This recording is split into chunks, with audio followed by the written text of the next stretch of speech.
안녕하십니까, 김관장입니다. 맨날 글로만 만나 뵙다가 이 영상으로 얼굴을 보면서 말씀을 드리면 굉장히 쑥스럽네요. 제가 어떻게 하다 보니까 유튜브를 시작하게 됐습니다. 전문적으로 운동을 하시는 분이나 몸이 엄청 좋으신 분들이 보기에는 누가 누구를 가르치나 그렇게 생각하실 수도 있겠는데요. 제가 지금 9살하고 5살 남자아이 둘을 키우고 있습니다. 근데 가끔 둘째 5살짜리를 제가 가르칠 때보다 9살짜리 첫째가 가르칠 때 더 잘 알아들을 때가 있습니다. 그것처럼 헬린이의 마음은 헬린이가 알아볼 수 있을 때가 있습니다. 그래서 그런 마음으로 저가 뭐 운동을 되게 잘하거나 많이 알고 있어서 여러분들을 가르쳐준다는 그런 개념이 아니라 헬린이끼리 서로 정보 공유하고 같이 발전해 나갔으면 하는 그런 마음에서 채널을 만들었으니까요. 계속해서 잘 봐주시고 같이 발전해 나갈 수 있는 그런 채널이 되었으면 좋겠습니다. 네가 혓바닥이 왜 이렇게 길어? 서론이 길었습니다. 오늘 그래서 여러분과 처음 다뤄볼 주제는 바로 요 스쿼트입니다. 제가 운동하면서 운동 시작하신 분들한테 제일 많이 받는 질문이 그겁니다. 스쿼트만 하면은 무릎이 너무 아파요. 혹은 허리가 너무 아픈데 스쿼트 하면 허리가 아파요. 뭐 어떻게 해야 되죠? 라는 질문을 제일 많이 받습니다. 그럼 스쿼트는 무릎이나 허리를 박살내는 운동일까요? 결론적으로 말씀드리면 아닙니다. 스쿼트가 무릎이나 허리를 박살내는 운동이 아니라 무릎이나 허리가 박살나게 스쿼트를 하기 때문에 다치는 겁니다. 그러면은 오늘 어떻게 하면은 무릎과 허리에 통증이 없는 스쿼트를 할 수 있는지 제가 알려드리도록 하겠습니다. 우선 여러분들이 다양하게 어디서는 스쿼트를 배우셨을 겁니다. 그때 옛날에 배운 분들 특히 이런 말 많이 들어보셨을 거예요. 절대 무릎이 발끝으로 나가면 안 돼. 발끝보다 무릎이 나가면 안 돼. 라는 말을 들어보신 분들이 있을 겁니다. 근데 이게 반은 맞고 반은 틀린 말입니다. 체형적으로 허벅지가 길어서 대퇴가 길어서 무릎이 나갈 수밖에 없는 사람도 있고요. 혹은 발목이나 고관절 무릎이 유연하지 않아서 또 나갈 수밖에 없는 사람들이 있습니다.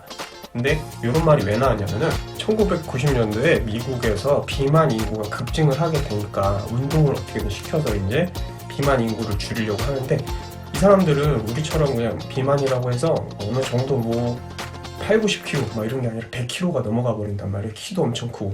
그런 상태에서 이 체중이 무릎에 다 실리게 될 경우 엄청나게 무릎에 안 좋기 때문에 무릎이 안 나오는 스쿼트를 권장했던 거예요. 이게 이제 그대로 번역돼서 우리나라로 넘어오면서 절대 무릎이 발끝을 넘어가면 안 된다. 이 말을 트레이너들도 마찬가지고 운동을 배우는 사람들도 무조건 스쿼트는 이렇게 해야 된다라고 가르친 게 유래가 된 겁니다.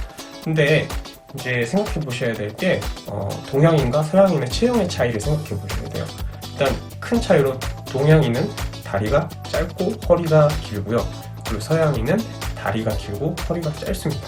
그래서 스쿼트를 할 때 동양인은 허벅지가 길고 허리가 길기 때문에 무릎이 나올 수밖에 없는 사람들이 많이 있습니다.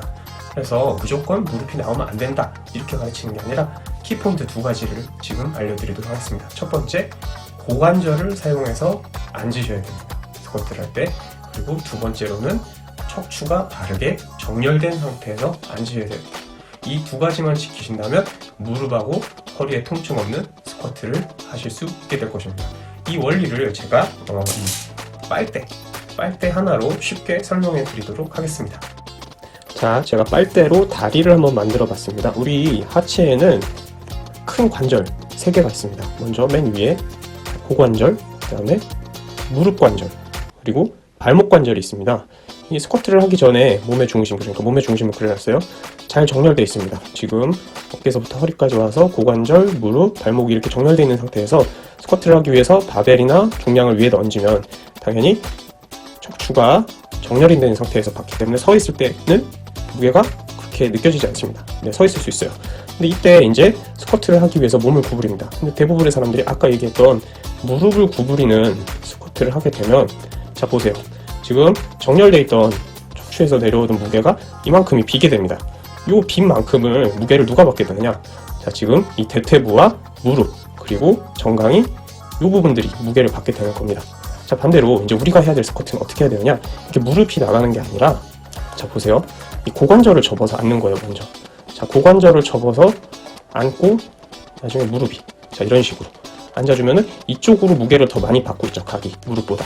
그래서 자 다시 자 고관절을 접어서 앉습니다. 고관절을 접어서 앉아줍니다. 그럼 이 무게 벗어난 요만큼의 각을 누가 무게를 받고 있느냐? 자 지금 요 엉덩이 부분과 대퇴부 그리고 이 안쪽에는 복근과 그리고 허리 이 부분들이 받아주고 있기 때문에 여기가 운동이 되겠죠. 근데 선생님 여기 지금 어차피 우리가 스쿼트를 할 때 허벅지, 대퇴부를 운동하려는 거니까 무릎이 이렇게 나가서 스쿼트를 해도 여기가 지금 버티고 있는 거잖아요. 그러면은 똑같이 다리 운동이 되는 거 아닙니까? 예, 맞습니다. 다리 운동이 되고 있고요. 고관절이 접혀서, 자, 이렇게, 다시 어렵네요. 자, 고관절이 돼도, 자, 지금 버티는 부분이 아까 이렇게라고 그랬죠. 지금 이 부분이 버티고 있기 때문에 허벅지 운동이 됩니다. 자, 근데 어떤 차이가 있는지 말씀드릴게요. 자, 지금 무릎을 둘러싸고 있는 거는 보호해주고 있는 거. 그러니까 뭐가 있겠죠? 저 무릎 쪽 인대하고 근육하고 허벅지. 자, 이쪽은 얇습니다. 얇고요. 자, 지금 고관절을 둘러싸고 있는 부분들은요, 둔근하고요. 그 다음에 복근, 그 다음에 여기 허벅지 근육, 이런 것들이 더 두껍게 보호를 해주고 있습니다. 그리고 잘 생각해 보세요. 무릎으로 앉으면요. 자, 여기에 얹고 있는 바벨 플러스 지금 여기서부터 여기까지의 무게를 다 무릎이 지고 있는 거예요. 자, 근데 고관절로 앉게 되면은 자, 무게하고 여기 상체 부분의 무게만 얘가 받아주면 돼요. 즉, 무릎은 이만큼이나 더 받아줘야 되고요, 무게를. 얘는 요만큼의 무게만 받아주면 돼요. 게다가 얘가 더 튼튼해. 복근하고 엉덩이하고 감싸주고 있어요. 얘는 감싸주는 게 얇고 당연히 이쪽이 더 약하겠죠. 그래서 우리는 앉을 때 스쿼트를 할 때 당연히 무릎도 발목도 구부러지지만 먼저 고관절을 접어서 앉고 그 다음 요런 순서로 돼야 된다는 거죠. 순서가 얘가 먼저 앉고 그 다음에 얘가 이렇게 구부러지면 얘가 먼저 무게를 받게 된단 말이죠. 그래서 스쿼트를 할 때 가장 이상적인 거는 고관절과 무릎과 발목이 어느 하나가 먼저 나대는 게 아니라 균등하게 무게를 받아줘야 돼요. 그렇기 때문에 의식적으로 고관절이 먼저 앉는다라고 생각을 하면 따라서 무릎도 자연스럽게 무게를 받고요. 발목도 받게 되고 이런 안정적인 자세가 되게 되는 겁니다. 자, 그래서 연습을 해야 될 게요. 이 고관절로 앉는 연습을 하셔야 돼요. 이 고관절로 앉는 연습을 하는 거는 또 따로 알려드리도록 하겠습니다. 자, 무릎으로 앉는 거 말씀드렸는데 이렇게 무릎으로 앉으면 무릎이 박살난다는 거 아시죠? 근데 이제 고관절로 앉는 연습을 충분히 해서 고관절로 스쿼트를 하게 되면 어떤 문제가 생기냐? 잘못하면 허리를 다칠 수 있어요. 이 허리. 그래서 두 번째로 이제 말씀드린 게 척추 정렬이었습니다. 아까 말씀드렸던 이 고관절로 앉는 거하고 척추 정렬을 동시에 연습할 수 있는 방법을 알려드리도록 하겠습니다. 자, 빨대를 가지고 지금 고관절을 활용해서 스쿼트를 할 때 앉는 방법을 배웠습니다. 이렇게 고관절을 접어서 스쿼트를 하게 되면은 무릎에 부상을 방지할 수 있는데요. 반대로 이제 허리에 부상을 입을 수 있는 위험이 있습니다. 그래서 아까 처음에 말씀드렸던 척추 정렬이 필요한데요. 자, 우리 척추가 이제 목 부분, 경추, 그리고 척추, 그리고 허리 쪽에 요추 이런 식으로 되는데 이게 정렬이 일직선으로 된 상태에서 내려가야 됩니다. 그렇다고 해서 스쿼트 할 때 이렇게 세우고서 이렇게 내려가는 게 아니라 비스듬히 앉지만 그 상태에서도 척추가 정렬이 된 상태에서 앉아야 된다는 거예요. 그렇게 안 되면은 젠가를 생각해보세요. 우리 젠가 쌓을 때 젠가를 똑바로 잘 쌓아 올리면은 위로 높게 쌓아도 계속 쌓을 수 있지만 중간에 어디 하나가 중심이 이쪽으로 틀어진다든지 안쪽으로 이렇게 된 상태에서 쌓게 되면은 우르르 무너지는 경험이 있으셨죠? 그거랑 마찬가지입니다. 척추도 일렬로 돼 있는 상태에서 무게를 계속 쌓아 올려야지 무게를 짊어질 수 있는데요.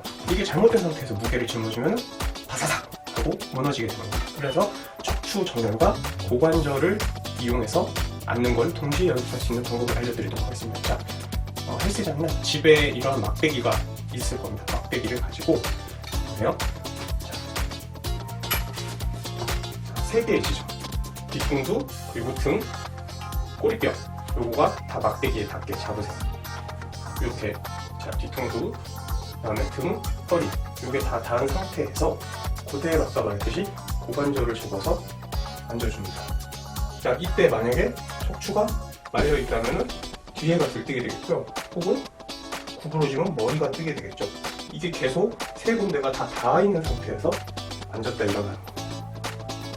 이런 식으로 깊게 앉아도 세 개가 다 닿은 상태에서. 이게 어디 가도 아래던 뒤통수선 뜨지 않게 연습을 하시는 겁니다. 자, 이 척추 정렬과 고관절을 이용해서 앉는 힙 힌지가 연습이 된 상태에서 스쿼트의 중량을 올려주셔야지 허리나 그리고 무릎에 부상이 없는 안전한 스쿼트를 할 수 있게 되는 겁니다. 자, 오늘 이렇게 무릎과 허리가 아프지 않은 스쿼트 방법을 알려드렸는데요. 이대로 연습 잘 해보시고 잘 되신다 그러면 점점 이제 무게도 쌓아 올리시면서 계속 연습해 보시기 바랍니다. 자, 오늘 내용이 좋으셨다면 구독, 좋아요 부탁드리고요. 다음에는 좀 더 버벅거리지 않고 두 번째니까 좀 더 발전된 모습으로 다시 찾아뵙도록 하겠습니다. 감사합니다.